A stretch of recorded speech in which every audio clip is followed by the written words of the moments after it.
Welcome to the Gottesdienst crowd, where we foster confessional integrity, liturgical preservation, and preaching that doesn't stink. We believe that the historic liturgy of the divine service is more than mere cobwebs of antiquity, but it is a true treasure of the Church, to be dusted off and brought down from her attic to be enjoyed. So let's get dusting. Welcome back to the Gottesdienst crowd. This is Jason Braaten, your host.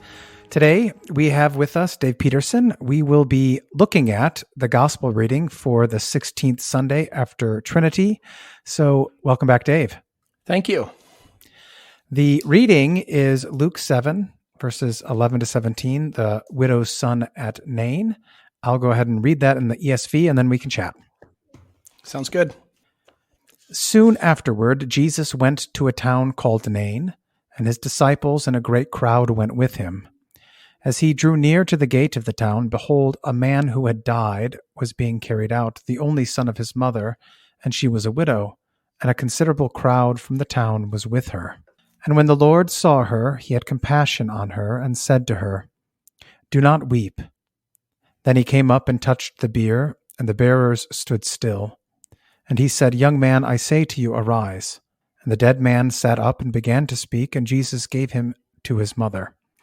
Fear seized them all, and they glorified God, saying, "A great prophet has arisen among us, and God has visited his people." And this report about him spread through the whole of Judea and all the surrounding country. All right, context. Does the context help us understand what's going on?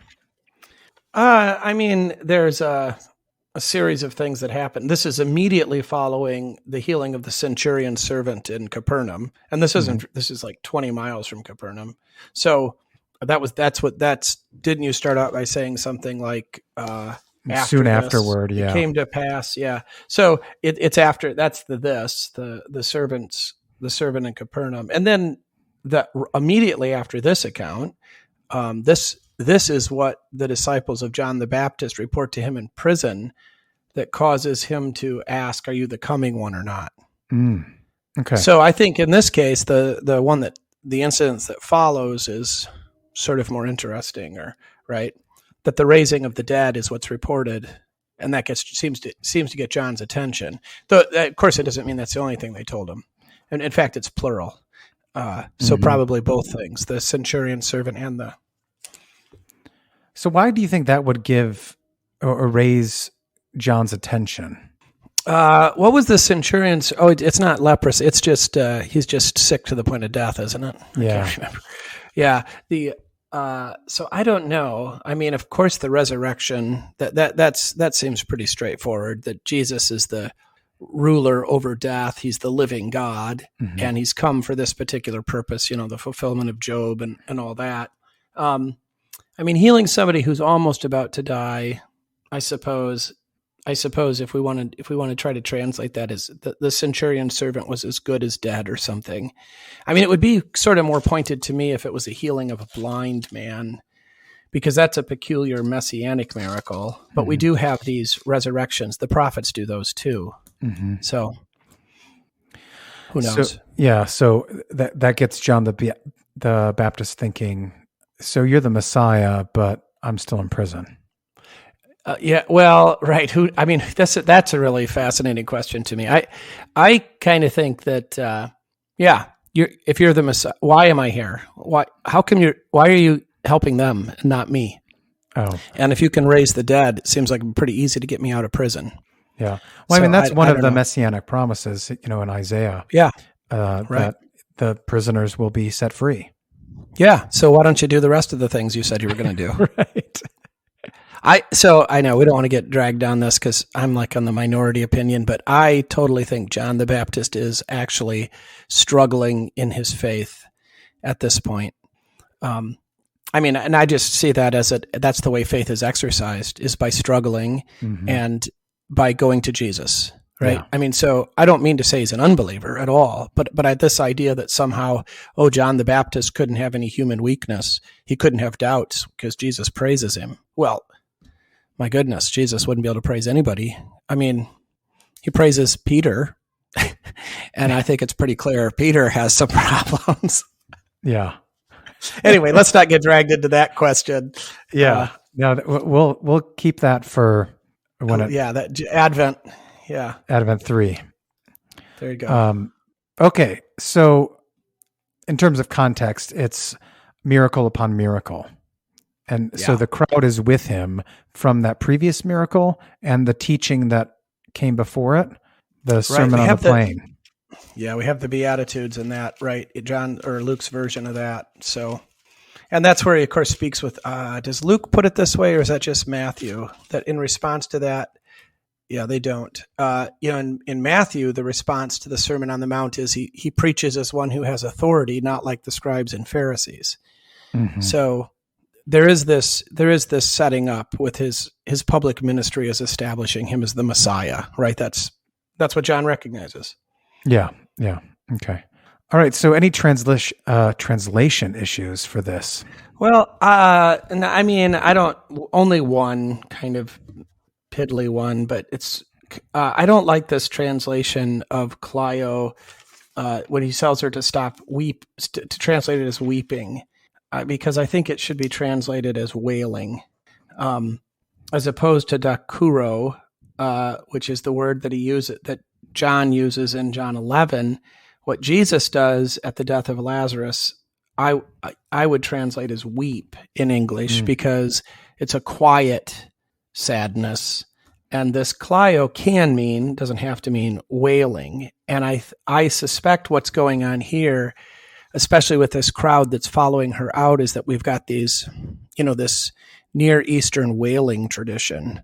And this kind of carrying on in a way that's actually sort of distasteful for Christianity, because it's not right. We're not despairing, right? We're sad. Jesus is sad at the death of Lazarus, but he's not because there's pain involved there, and he's been denied the company of Lazarus, and so also other people have been, and there's a lot of pain, and this makes Jesus sad.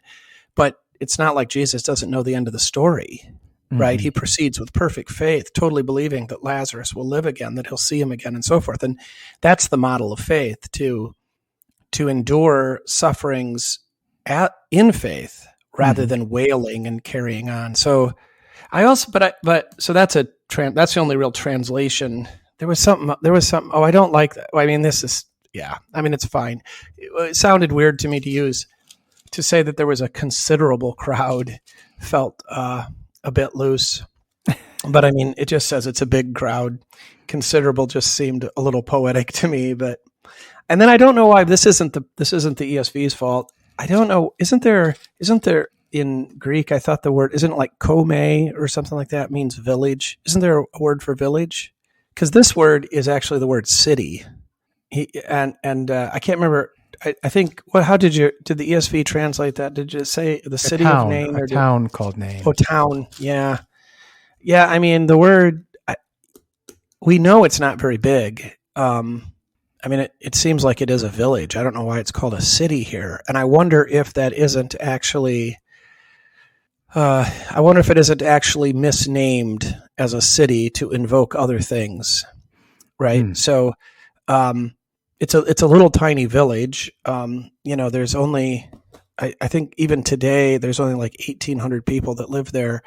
And in like the 1930 census, there was like 100 people that lived there. So it's grown.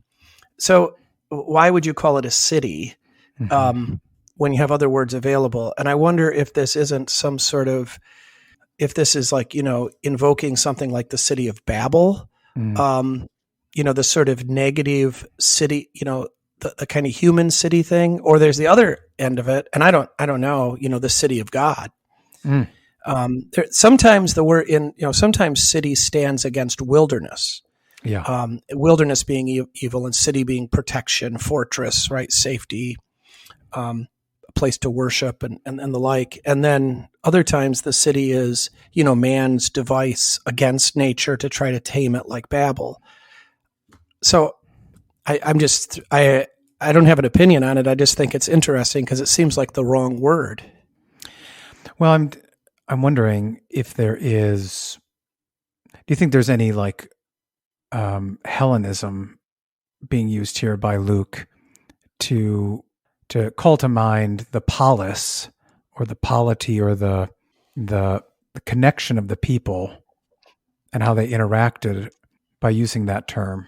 Yeah. I mean, then that would be kind of the positive sense of it, right? Yeah. So that this is a community that's right.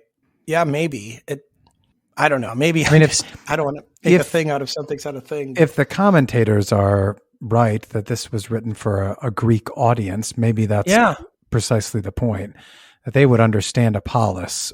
But they'd understand a village. Yeah, they would, but they wouldn't just see it as metropolis, Chicago versus Fort Wayne, or Fort Wayne versus, I can't remember the towns around Fort Wayne, Huntington, right, or something like that. Yeah. I don't know if I didn't look at any commentators. I wonder if any of them make a deal out of this. Yeah. So polis from a Greek perspective would just mean civilization. Then you're saying it could just be like, this is a civilized place. Doesn't mean it doesn't have to do with its numeric size or its geographic area, but just that they're organized together for good against the world and the like. Yeah, maybe. Seems weird to me. That's why I wonder. So if anybody knows what, I should have looked and seen if Art Just at least said something about it. I didn't. Well, it's used, the term city is used again, at least in the ESV. In verse 12, as he drew near to the gate of the town, and here that's Poleos. So it's same thing. Yep, same thing. Well, I think there's a word in Greek, and I think it starts with a K that means village. No, yeah, you're right. Kome.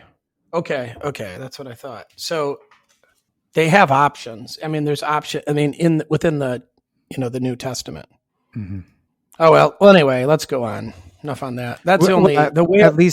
At least we could, at the very least, we can say he's not emphasizing size here. Well, right. Yeah. He's obviously emphasizing something else.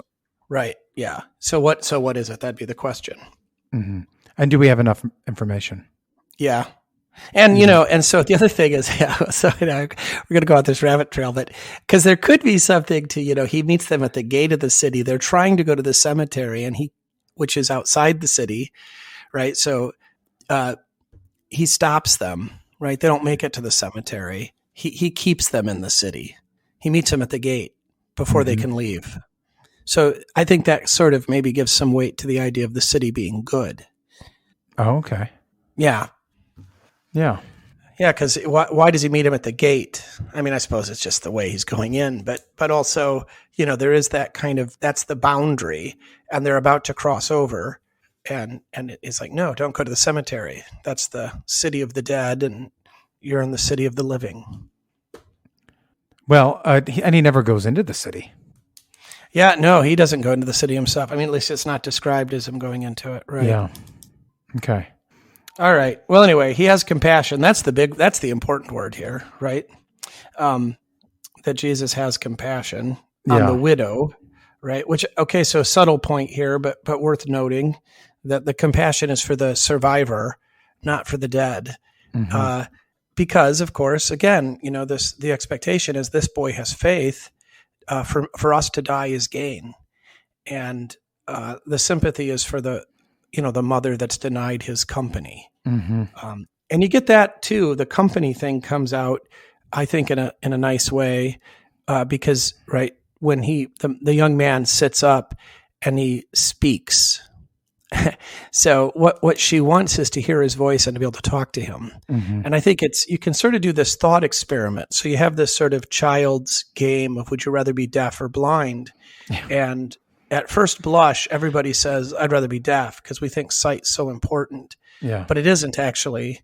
To be able to communicate with one another, to be able to talk and to hear, whether that's through sign language or whatever, but to be able to communicate and with words and language, this is actually the most essential reality of being human and is the essential thing of our relationships. So if you can have either a magic device that will allow you to perfectly see your beloved, right, at any time that you want, in all of her glory, And even, I don't know, I suppose even if you could touch her, but you can't talk to her and she can't hear you, would you rather have that, or you have a sort of magical device that's sort of like an old-fashioned phone, but you can talk to her anytime you want? I mean, we're all going to choose the latter, because love is what we love about our beloved is her inner mind, and the only way that we have access to that is through communication, right? It's not by looking at her. It's by talking, and the word becomes flesh, and it's God who speaks to us, and we listen and we say back to him. And so the whole talking, listening and talking thing and conversing, this is what it is to be a human, and this is what it is to be then what we were created in and for, and what it is to be a Christian. So sure, but there is a sense where we long to see face to face, where we desire the touch. Oh, so yeah. Even if you have the voice, it's not the incarnate voice, right? It's not right. It's not the fullness, and so right. No matter which one you choose, you end up in some sort of lack. Yeah, absolutely. I mean, right. That's why, I mean, it's just a thought experiment. Exactly. We're not trying to, but it does help us sort of recognize that there's it's useful to recognize there's a hierarchy. Yeah, no. And talking to my wife is more essential to love than intercourse or a beautiful face. And in fact, the reason her face is beautiful to me, and presumably not to you, I'll tell her you thought that, by the way. Is because you're not what's in my mouth, Petersen. I heard you. I heard what you were thinking. No, that right. Why she's beautiful to me is because I love her and I know what's inside of her, and her face just really calls that to mind, right? Yeah. I mean, nobody except me wants to put her face on the cover of Vogue magazine, or thinks she should be a supermodel because she's not beautiful. Well, and you could take it away from your wife. I mean, think about your grandparents, right? I mean, when they were when they were near death and old, I mean, nobody else thought they were beautiful, but you did. And you were right. Right. But why were they beautiful? It wasn't the symmetry of their features and the smoothness of their skin. So, but I agree. I'm not advocating some kind of Neoplatonism. I'm just thinking that it matters that he speaks to his mother, that's the deepest comfort and the thing that she most longs for when she's lost him. And that's what she gets. That's how he's given back to her. Yeah. Is by talking. Or do you make anything then of the fact that, so the first thing he does, he speaks to her, but then he touches the bier and then he speaks to the boy. Yeah. So he touches the thing of death first and then speaks, instead of speaking to the boy first and then touching.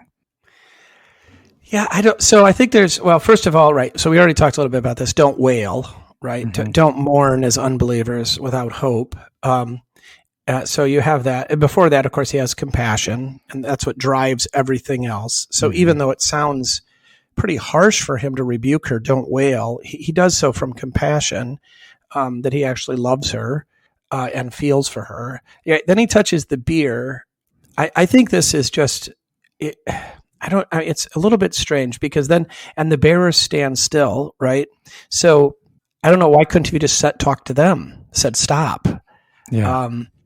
But it's almost as though he doesn't acknowledge them. They are the servants of death in this. And I don't mean that they're acting in any wicked way, but ceremonially, right? Yeah. They're serving the cemetery. They're bringing him to the cemetery. And Jesus just sort of ignores them in a way. And really significantly, right, accepts and takes into himself ritual uncleanness, right? He violates, right, he is now accused by the ceremonial law because he's touched this. So he's unclean the way they were unclean. And then if, would have to go through the cleansing ritual to be restored to temple services and so forth, which I'm quite sure he does not do. And I think along with maybe ignoring the pallbearers, what are they called in the, just bearers? Yeah. Rather than just he doesn't just ignore them. He also, like, in some sense, violates the social norms and suspends the normal kind of ceremonies because of the grief that's in front of him. So it probably seems both of these things are shocking, and I imagine awkward and uncomfortable. Telling her to stop wailing and then stopping the procession by putting his hand on it and being rendered unclean. Yeah. Right. It seems rude in many ways, but it's all, of course, driven from compassion and the direct action that's needed because death is a liar. So do you take this then as Jesus, in a way, taking the place of the bearers themselves, saying, I'm going to bear this now? I was even thinking of it as I'm taking the boy's place. But yeah, I think that's all there. I mean, it's all about exposing the lie of the grave's victory, right? Yeah. This is all about, look, death is a liar. And so you do have this, right, in 1 Corinthians 15 when Paul says death is the last enemy. Yeah. Who's the first enemy? Or I don't know, the second, the third. I don't know if we know, but I like how quiet you got when I asked that. Well, I was having to think, like, what do we mean by first? Yeah, do we mean first in importance, or just the first one that we meet? I don't know. See, I wonder what it means. The last enemy, in that sense, I was thinking that must be the last one we face. Okay. I was thinking, I'm not sure. I mean, I think it's an interesting adjective because it implies there's some enemy, at least one before death. Yeah. It's got to be, I mean, Satan, right? It's in some case. And I wonder if in 1 Corinthians 15, so I like the way you put it, which was not the way I was thinking, but I think it's better what you said. It's the one we face, right? The devil's already been defeated. Mm-hmm. But death is still parading around as though he wins. Yeah. And isn't that what the cemeteries are full? And isn't that what Hebrews talks about? That Satan goes around with the fear of death. Yeah. And that's how he gets us to do things that we know better than to do. I can't remember where in Hebrews that is. I don't know. That we are released from the fear of death, so that, as you had already mentioned in what St. Paul says in Philippians, that to die is gain. So instead of, when Satan comes with the fear of death to, stain our conscience or push or pull us to this side or that side, we can say, finally, you're going to bring us to God. Yeah. Yeah. Death is actually the servant of God. Yeah. I wondered if we don't face the devil, right? The devil, Jesus has faced the devil for us, but we have to face death. Mm-hmm. We have to go through that passage and the last enemy. Because then once he's defeated, personally for us, he's already been defeated, but once he's defeated for us directly, then that's it. Yeah. Right. We're transported to the beatific vision, raised from the dead. Yeah. And it's Hebrews 2, verse 14.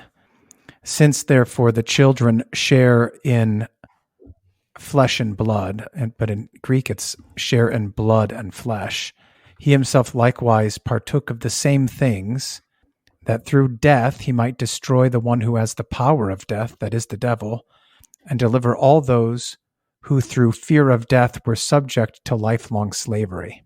Well, there you go. Yeah. Oh, there you go. Right. So the devil had the power of death, and so Jesus through death released those who through the fear of death were all their lifetime subject to bondage to death. So its chains are loosed from us.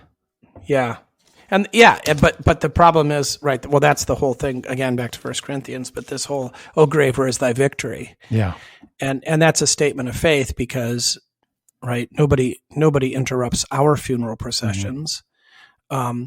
But this one was interrupted to show us even though it's a historical event, to show us by allegory what the Christian faith is and what our ultimate fate is. Because even though nobody interrupts our funeral processions right now, we will get every single one of our beloved departed who departed with the sign of faith back, just like she did. Yeah. I mean, none of them are going to be missing. And, we can sort of read this story and be a little bit like, I mean, it's just sort of to kind of allegorize it in a sense. You can sort of look at her and go, well, of course she shouldn't weep or wail, right? Her boy is given back to her.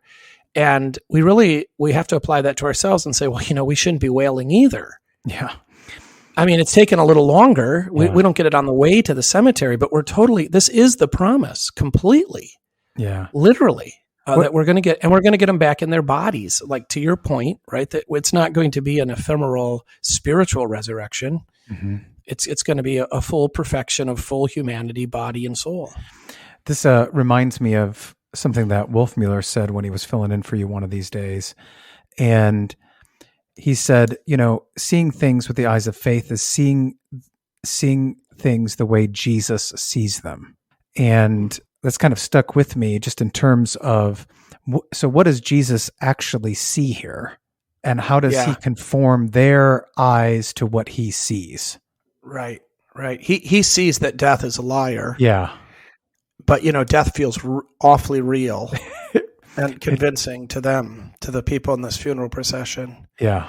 And mostly to her, right? She's the one that's bearing I mean, there's no doubt there's many people sad there, but hers is the greater burden because she had the greater love. Yeah.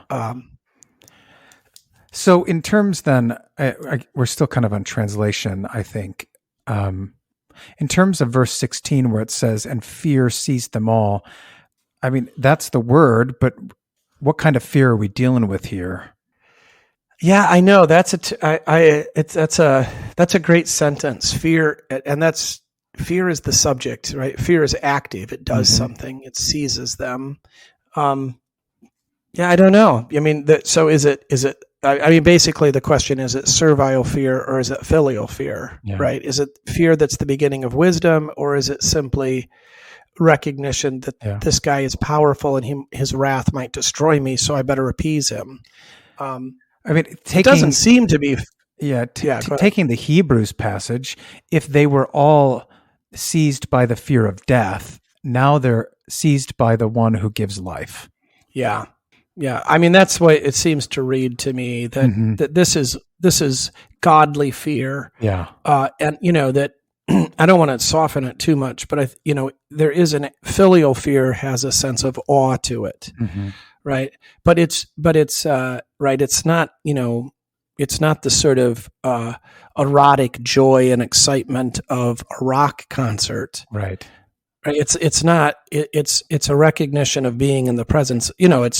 It's Isaiah in yes, in chapter 6, or it's Moses at the burning bush. I mean, it's like, well, this is a joyous thing. This is also a terrifying thing in some sense, because I want to be here, but I also realize I'm in the presence of greatness, and I don't want to bring shame to it. Right? I want my Father to be pleased, and I want to live up to the expectation.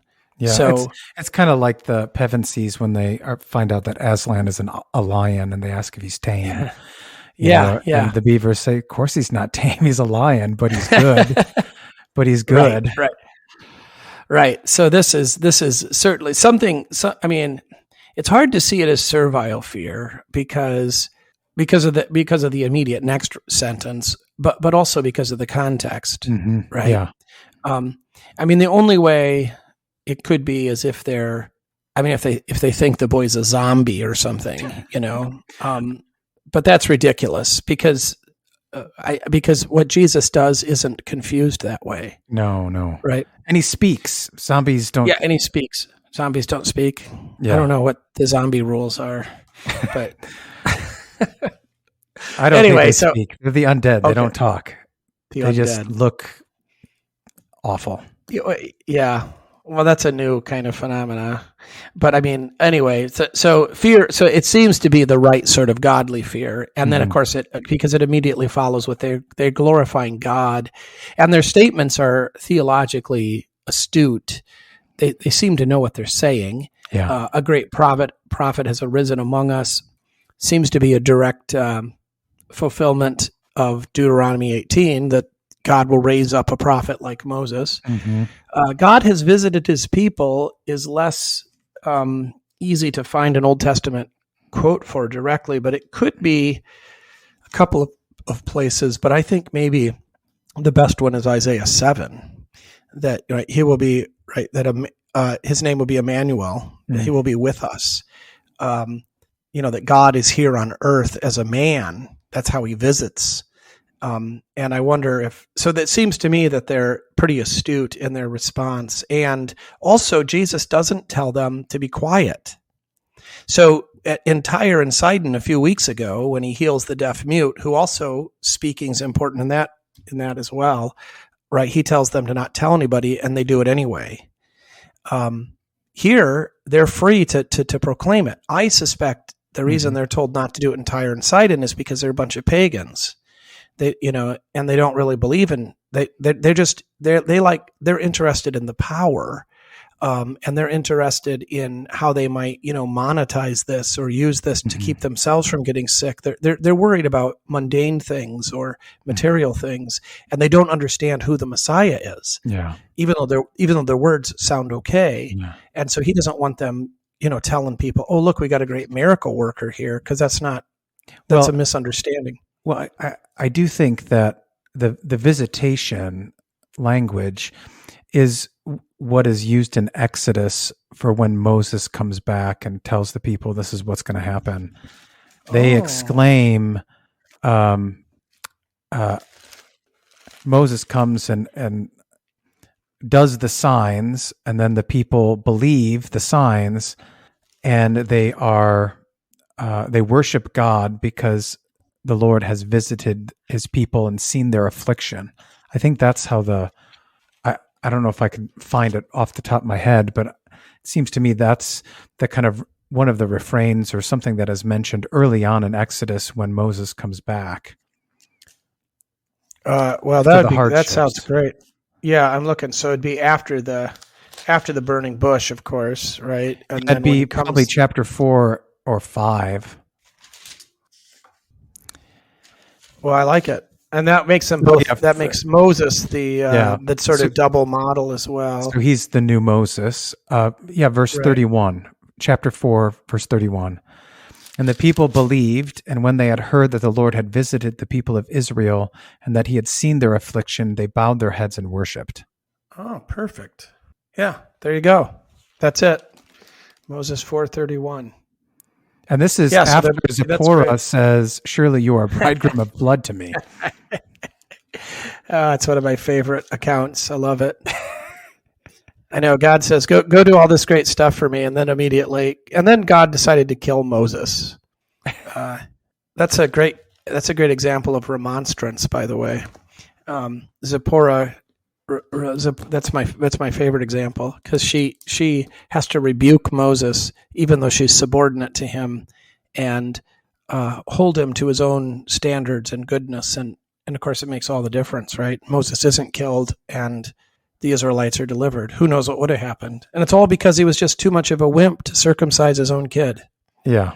And which was just a total, understandable, obviously, in many ways, including the fact that the Egyptians would have thought he was some kind of weirdo, but just total wimp out, doesn't want to follow the word of God. And so Zipporah has to do this awful deed that she should have never had to do.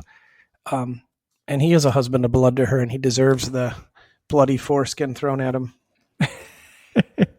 Anyway, back to Luke 7. That's great. Yeah. So there you go. That's the prophecy. Absolutely. That's way better. Exodus 4:31. I'm going to use that. I'm going to use those two in the sermon now. And the bridegroom of blood, or no? Yeah, no, that one. But we didn't talk about the command he issues to the boy or the young man, right? Mm-hmm.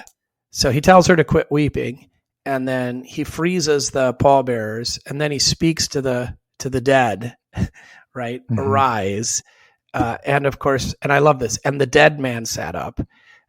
Not becoming alive, he sat up. Mhm. I mean, it's subtle, but there is this, I think, parallel to the resurrection of John. But this, by the way, is unique to Luke. So only Luke has this account of Nain. And of course, only John has the Lazarus account. But right, Jesus speaking to Lazarus while he's dead in the grave, and the word of Jesus actually bringing him to life. Yeah. Is there any significance to the use of agero instead of anhistome? Anastasia. Yeah, I don't think so. Okay. I mean, I think, and you have that. They use that same word for arisen among you. They don't, so maybe that's why he uses it, Luke. But I think they're synonyms. Well, is he making a connection there by using the same word? Maybe it is arisen among you, and this guy is risen. Yeah, that would be the only reason to do it. Because we would like. If the people don't know this, the pastors all know. We would like it to be, the anahistome word, because that's the word we think of as being more directly resurrection. Mm-hmm. So it's not that word. It's just this word "get up." Yeah, but it is the same word that is used of a great prophet that has arisen among us. Mm-hmm. So it's Luke's probably tying the two, for symmetry and for beauty, and the like. And I don't think that there's really any difference here. It wouldn't mean anything different if he would have used anahistome, or however you say that in the second person imperative, but it would mean the exact same thing. Yeah. There'd be no theological depth to it, no historical. It would. So we would like it better because we like that word better, right? Yeah. But it wouldn't change the meaning. No. Okay. It is funny how we like certain words, but we totally do, right? Yeah. Is there any significance to the aspects of what the crowd says when they say in the aorist both the risen, agerthe, and then episkopsato? Well, it's probably aorist passive or aorist middle, right? It's an undefined. Yeah. Go ahead. That gets the idea that it's just one and done.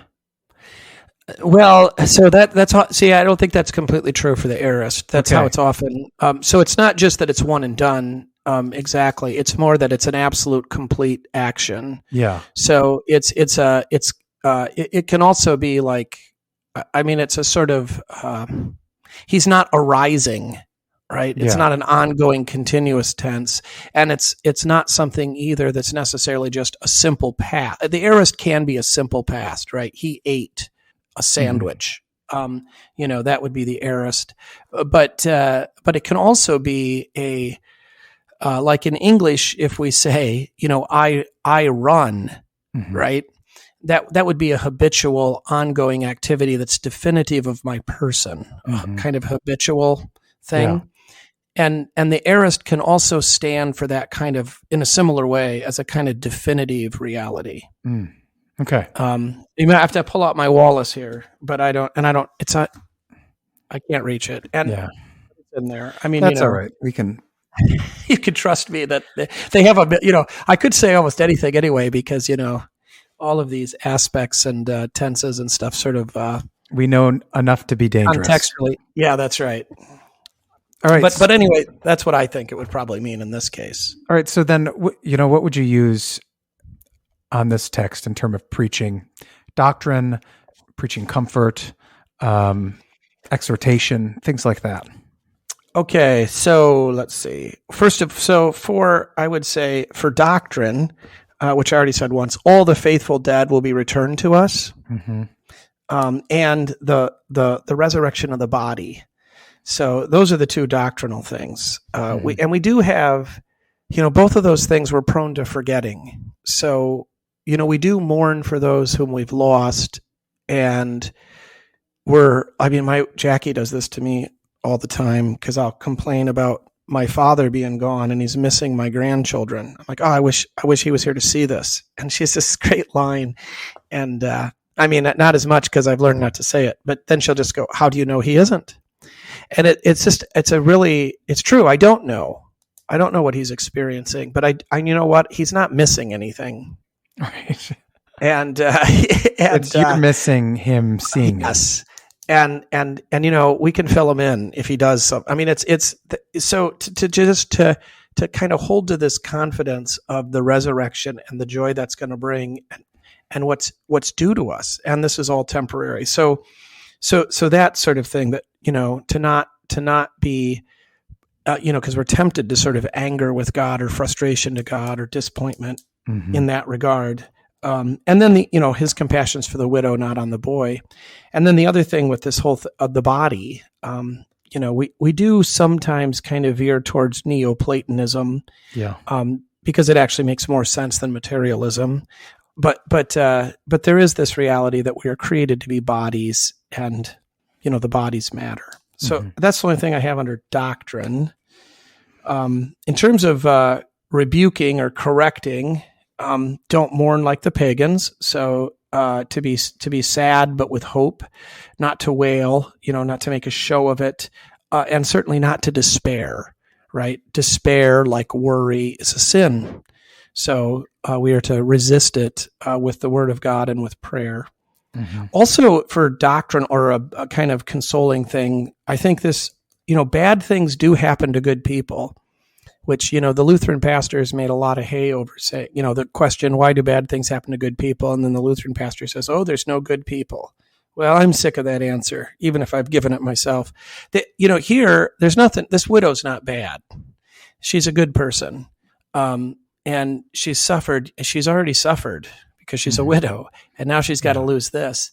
And to just kind of recognize that the crosses that people bear are horrific and difficult, and no Christian gets out of this world alive. So there are consequences of living a life in this world, and one of them is pain. Yeah. So don't judge by appearances, right? Don't go, oh, look at all the bad stuff that happened to her. Well, there's no good people. She must have deserved it. I mean, that's a ridiculous thing to say. I mean, there's a sense in which you could say, of course, but if you want to be honest about it, what she really deserves is to be suffering in hell. So she's not doing that. So God's apparently not just. That's dumb. I mean, I think rather what we should see from this is that Jesus actually has compassion, and he is using these things for good, but they're painful in the meantime. And what we should imitate is his compassion, not sort of ridiculous doctrinal purity. You know what I mean by that. Yeah, we should. Yeah. There's a time and place where you use, you use the response, no one is actually good. There's a time and a place to say, I think the better question is to say, why do good things happen to bad people? And we're all bad. Yeah, there is a time for that, but not at a funeral. No, exactly not. Right. No, but I agree. There is a time, right, when you're dealing with the pagan who's arrogant and yeah, that's right. No, I mean I agree with that. But to some of this is a kind of don't judge by appearances. Don't be like the friends of Job. Yeah. Even if they're sort of right. Not the right response. I mean, it's kind of like when someone says, will I go to hell if I don't go to church? And like, I'd say yes if somebody asked me. If someone asked me that, yeah. But is it possible for someone to go to heaven if they have missed church? Yes. So you don't right. So it depends on the context in terms of absolutely how you're going to respond. Right. It's just like if you ask, who is my neighbor, right? I mean, this isn't a question because you're trying to the lawyer's not trying to figure out, how to be better at sanctification. He's trying to figure out how to get out of it. If you're asking how, right, do I have to go to church to go to heaven?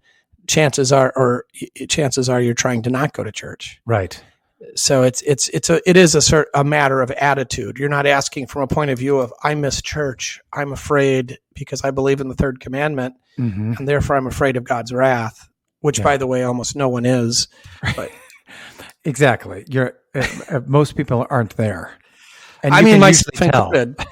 Yeah, I mean, it's right. We have to study the scriptures, I think, to become afraid of God's wrath. Mm-hmm. I don't think it comes to us by nature, contrary to popular Missouri Synod ideas. I don't think the law is easier than the gospel. I don't think it's more obvious. I don't think that at funerals that the dead body is a preaching of the law to the vast majority of people there at all, because they're convinced that person, because they think everybody goes to heaven, and they expect platitudes from the preacher, and anything else they're just not even capable of comprehending. Mm-hmm. So I don't think the law is obvious. I mean, not the real law that actually exposes our sin and shows us what God demands. Yeah. Anyway, here's another one. I don't know what this falls under, but I think there's an example here, at least, that there's a time to suspend certain ceremonies, right, for the sake of compassion, and particularly around funerals, right? Jesus touches the bier, even though he's rendered ritually unclean by the action. I think, and this will probably get people, around here, when we have funerals during Lent, we suspend Lent. We put white on the altar, and we have, because we use Easter propers for funerals. You know, we use the responsory and that sort of stuff for Easter, and we sing hallelujahs. And that's not the tradition of the church writ large at all. So I'm going out on a limb here, but it seems to me the appropriate response to death, whatever the season. And I'm invoking this passage as an example that I'm following. Pretty arrogant, but because he touched the bier. Because Jesus suspends the kind of normal liturgical actions out of compassion to speak against death in this particular context. So I think there's a correspondence, but I think there could be other correspondences. There's times when we should just recognize what compassion requires and not be stuck on whatever ceremonies or liturgy or whatever. Yeah. So I know we're not Jesus, but of course we're not, but we are called upon to minister to people in difficult situations. Mm-hmm. So there's something there to be noted. Exactly how it's applied maybe isn't clear. Well, I mean, that would be actually a pretty good podcast on its own of what the practice of funerals has been in the Lutheran Church historically, and how have we handled them, and how has it changed, and has it changed for the better in some ways or changed for the worse in some ways? Yeah. Well, and how much of it is contextual? And I suppose in Wittenberg they're having Holy Communion at a funeral. Mm-hmm. I don't have communion at a funeral. Yeah. It's a public service for the community. Yeah. Anyway, yeah, that would be a good podcast. Probably make a lot of people mad. That's the mark of a good podcast, isn't it? I don't know. All right. I just don't want emails. Just don't want emails. So in terms of consoling, obviously the whole idea of compassion, that Jesus doesn't wait for this woman to tell him what's wrong. I mean, it's sort of obvious, but also he just responds, right? He has compassion. He understands pain. He knows what you're suffering, and death is the enemy, not God. Mm-hmm. And as we already said, the last enemy. So I think, you brought this up last week, where I think was that you? Where was somebody was talking about all the sins that we commit are driven by our fear of dying. Was that you? Maybe, but I don't know. Yeah, well, I think there's something to that, and that maybe goes along with your Hebrews passage today as well. That really, I can't remember who I was talking to. I guess was talking about like even this like seeking of pleasure, avoiding of pain, right? Whether that's getting drunk or whatever we think is going to bring us pleasure is a kind of denial of death. So to recognize death accurately, not to deny it in a kind of childish way that just I'll close my eyes and it'll go away, but to acknowledge it for what it is as the enemy, and then to confess that it's been defeated. So I think this applies to far more situations than it seems to at first. This isn't just comfort for those who have lost loved ones. I think this is comfort for those whose, bodies are aging and failing, those whose coworkers are mean to them, those whose siblings pick on them. I mean, there's all of this that's going on, and it's really kind of all an encroachment of death. I'm wondering, why do we call it death an enemy? Or why would St. Paul call it an enemy? Because it makes it sound like it's more active than just something that we endure. And do we need to reclaim talking about death as an enemy, something actively working against God and his people? Whereas we see it just as kind of status quo, a part of life, so to speak. Right. Yeah. I think that's one of the, I don't know about the personification stuff, but I think that's one of the problems of making funerals into celebrations of life. It's like this wanting to pretend as though everything's okay. And this is, I don't know, I love the TLH funeral liturgy, which we still use part of that whole beginning section, written by Cranmer, that man is a few days and full of trouble, and cometh forth like a flower and is cut down. I mean, there's an acknowledgement there of the reality that I think is therapeutic, because it's real and because it's true. And I think that, so maybe that goes along with, that whole thing of, the circle of life is such a pagan, ridiculous thing, right? Life's not a circle. It's linear, punctiliar durative. It's linear. It had a point where it began, but it keeps going. And those who believe in Jesus never die. There's no circle, right? There's no reincarnation or whatever, or, turning into the dew on the butterfly's wings, or all that kind of, it's all pagan. That's all paganism. Yeah. We believe in the resurrection of the dead. I think that's really the antidote. So, so even that phrase, the resurrection of the dead, even with Jesus, I say this all the time, right? The point of Jesus lives is Jesus died. Yeah. Or that Jesus is risen, right? The proclamation of the resurrection doesn't make any sense. It would be idiot. It just be nonsensical if Jesus hadn't died. Yeah. And that gets carried over into the Christian as well, that we are dying to live.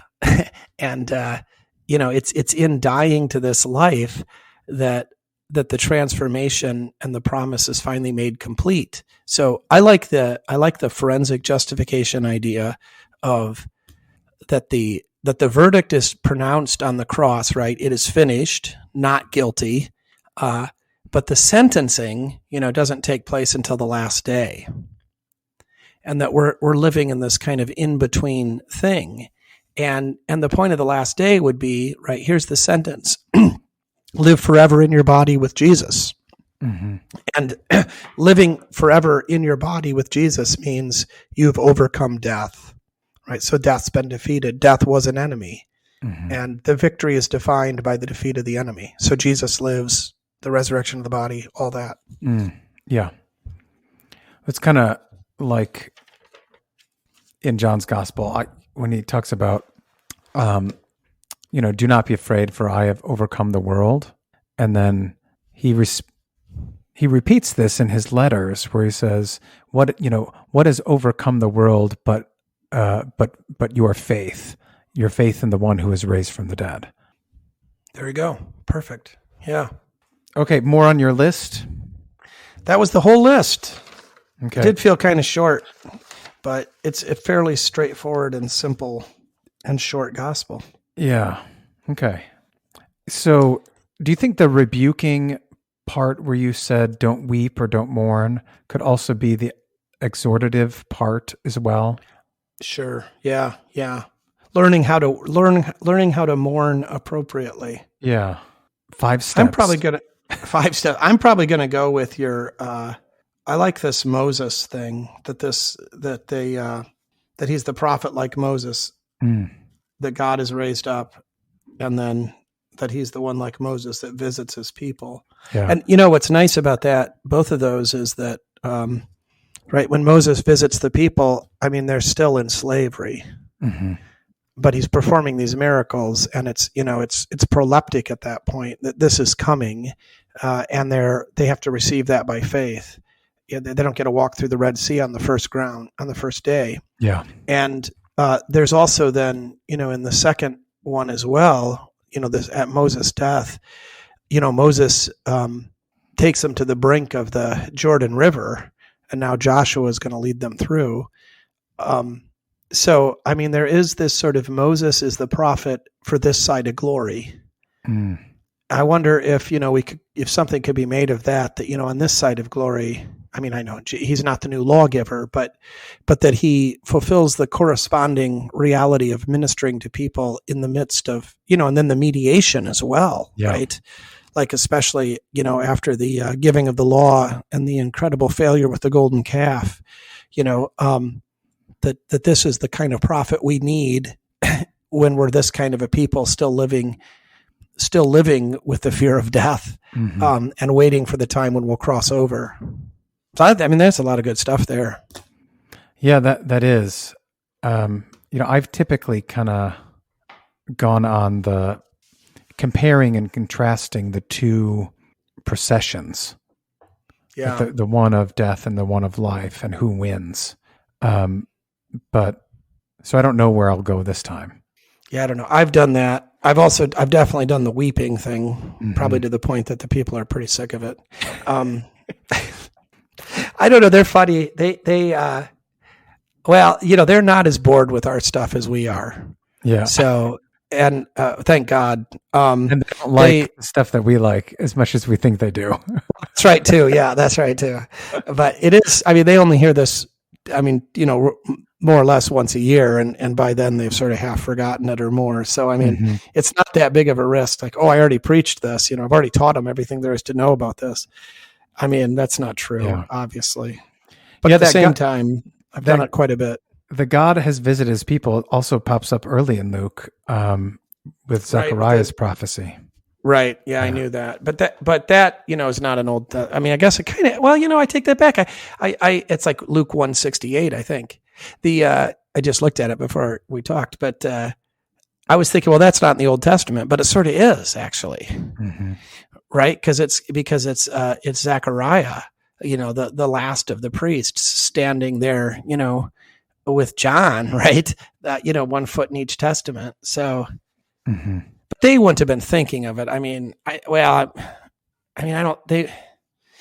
people in Nain know about Moses and they know what's written in Genesis and Exodus. I don't know that they knew about the Benedictus. Yeah, I don't know. I mean, I guess I can't. I mean, it's been 30 years by that point. Maybe they're, singing the Benedictus at Matins in Nain. I don't know. I don't think so, though. But even if they don't know it, I mean, there is a sense in which that does belong to the Old Testament. I mean, all of those canticles. I think it's funny we call them New Testament canticles, but they're really from the perspective of the Old Testament. Yeah. So the only real New Testament canticle would be in the Book of Revelation. Oh, but yeah, because even that is carrying it forward from the Old Testament too. Oh, well, sure, but that's from the other perspective of the resurrection in a way that, I mean, right, that I just mean those canticles at the beginning of Luke are really the kind of continuation of the prophetic office, or the last kind of prophecy of the prophetic office in a way that, now no longer exists, right? The office of prophet, like John, he's the last. There are no more. Yeah. Now we have apostles, and the canticles in the New and the canticles in the New Testament are in heaven. Yeah. Right. It's angels and the 144,000 that are singing them, and the 24 elders. Anyway, the visitation thing, it also pops up in Genesis 50, verse 24, when Joseph says that he's about to die. But he says, but God will visit you and bring you up out of this land to the land that he swore to Abraham, to Isaac, and to Jacob. So it probably pops up a lot. I looked at that one and I didn't, for some reason, I kind of dismissed it. How did it go again? Where is it? Genesis 50:24. And then it is in Why the did I close think- of the commandments, so it's in Exodus 20, visiting the iniquity or the visiting the sins. Yeah. Oh, there's a couple of negative ones. There was a couple of negative ones that I found about, kind of like being visited by wrath or God coming. And there was one in, I think, Psalm 68 too, that sort of, I'm just talking about the word visit. So it wasn't, there's probably ways to look at this beyond just the word visit. Yeah. That's what I was trying to do with the Isaiah 7, but. Yeah. Well, it is translated, the word visit is also translated as appear. That's fair. So in various English translations, it's not provided as a, it's not in the, what is it, TDOT or the BDB as a listed definition. I think it's I would think it could be contextually a legitimate translation. I mean, at least in modern nuanced English, I could see, he showed up on my doorstep, right? He appeared, but, anyway, I'd be okay with that, at least at first blush. Yeah. All right. Anything else? I think that's it. All righty. Hey, thanks a lot. Talk to you next week.